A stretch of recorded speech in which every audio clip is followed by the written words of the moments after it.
যদি কারোর গোসল ফরজ হয় তাহলে গোসল ফরজ অবস্থায় যদি আপনি সাহরি খেয়ে নেন এই কারণে যে এখন গোসল করতে গেলে সাহরি খাওয়ার সময় আর থাকবে না, অথবা যে কারণেই হোক না কেন যে আমি পরে গোসল করব, তাহলে তার ফলেও সিয়াম হয়ে যাবে, কোনো অসুবিধা নেই।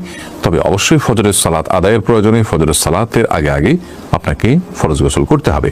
কিন্তু গোসল ফরজ হওয়া অবস্থায় অর্থাৎ শরীর অপবিত্র অবস্থায় যদি কেউ খাদ্য গ্রহণ করেন এবং সাহরি খেয়ে ফেলেন বা রোজা নিয়ত করেন, তাতেও রোজা হয়ে যাবে, সাহরি হয়ে যাবে, কোনো অসুবিধা নেই। যদিও গোসল করে তারপরে খেতে পারলে সেটা উত্তম, তা বলাই বাহুল্য। কোনো ব্যক্তি যদি রমজানের রাত্রিতে স্ত্রী সহবাস করে ঘুমিয়ে যায় এবং অপবিত্র অবস্থায় সাহারি খেয়ে সিয়াম রাখে, তাহলে তার সিয়াম হবে কি? সম্মানিত দর্শক মণ্ডলী, এই অবস্থায় সিয়াম হবে। সিয়াম হওয়াতে কোনো সমস্যা নেই, কেননা আয়েশা রাদিয়াল্লাহু তাআলা আনহা আর উম্মু সালমা রাদিয়াল্লাহু তাআলা আনহা দুইজনই বলেন যে আন্নান নবী সাল্লাল্লাহু আলাইহি সাল্লাম কানা ইসবিহু জুনুবান মিন জিমাইন সুম্মা ইয়াগতাসিলু ওয়া ইয়াসুমু। রাসূল সাল্লাল্লাহু আলাইহি সাল্লাম রমজান মাসে স্ত্রী মিলনের কারণে সকাল করতেন, তারপর তিনি গোসল করতেন এবং সিয়াম পালন করতেন।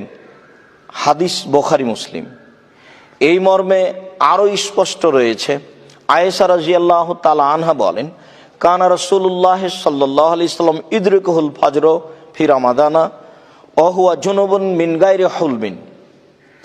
রাসূল সাল্লাল্লাহু আলাইহি সাল্লাম রমজান মাসে অপবিত্র অবস্থায় সকাল করে দিতেন, ফজরের আজান হয়ে যেত, তারপরে তিনি ঘুম থেকে উঠতেন গোসল না করেই। আজান হয়ে যাওয়ার পরে তিনি গোসল করতেন, তারপরে সিয়াম পালন করতেন। হাদিস বুখারী মুসলিম। সম্মানিত দর্শক মণ্ডলী, অত্র সহিহ বুখারী মুসলিমের হাদিস দ্বারা প্রমাণিত হয় যে এই অবস্থায় সিয়াম পালন করাতে কোনো সমস্যা নেই। আল্লাহ আমাদেরকে সঠিক বুঝে আমল করার তৌফিক দান করুক। আল্লাহুম্মা